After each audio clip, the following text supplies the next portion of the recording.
narrator, deep, calm voice. Long before time remembered, there was balance, a world divided between light and shadow. The kingdom of Eloria thrived under twin suns, its rivers lined with silver, its mountains echoing with songs of peace. But peace never lasts forever. When the veil, the barrier separating realms, began to crack, whispers of an ancient darkness stirred once more. From those cracks came shadows that learned to speak, to deceive, to take the shape of men. Amid the growing fear, a young girl named Lyra Vareth lived in the quiet village of Hestmere. She was no hero, only a healer's apprentice, known for her kindness and her habit of wandering into the woods where others feared to tread. One night, as the stars dimmed and the air turned cold, she heard a voice, soft and trembling, calling her name from beyond the river. Drawn by instinct, she crossed the bridge and found a dying soldier clutching a glowing shard of crystal. He whispered, "The heart of Eloria must not fall." Then he was gone. The crystal pulsed in Lyra's palm, warm as sunlight and alive with power. From that moment, her destiny was no longer her own. Days later, black clouds devoured the horizon.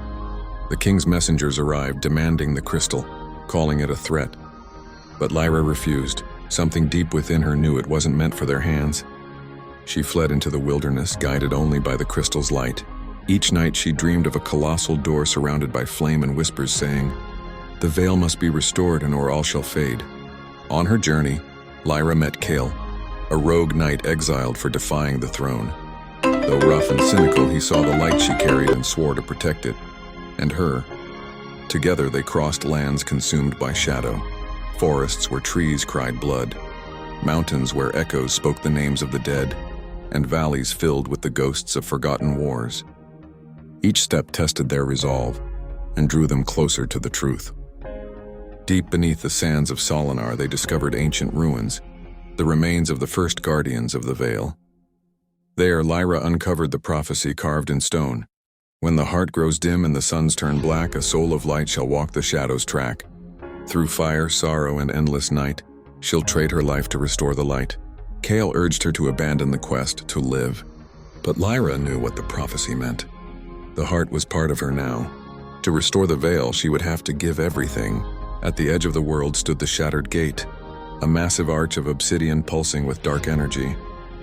The Shadow King awaited them, cloaked in the remnants of stolen souls. He spoke with 1,000 voices at once. "Child of light, surrender, and I will remake the world in your image." Lyra stepped forward, trembling but resolute. The heart in her hands blazed brighter than the sun's. Kael drew his sword and faced the shadows, shouting, "You'll have to go through me first." A battle erupted, thunder, fire, and screams blending into chaos. Kael fought valiantly, but the darkness overwhelmed him. As he fell, Lyra caught him, her tears glowing like starlight. He whispered, "Finish it. End this." With her final breath, Lyra raised the heart high. Light burst from her body, shattering the sky itself. The veil sealed once more, the shadows were banished, and Eloria was reborn. Centuries later, children play in the fields of Hestmere, where the air is warm and bright.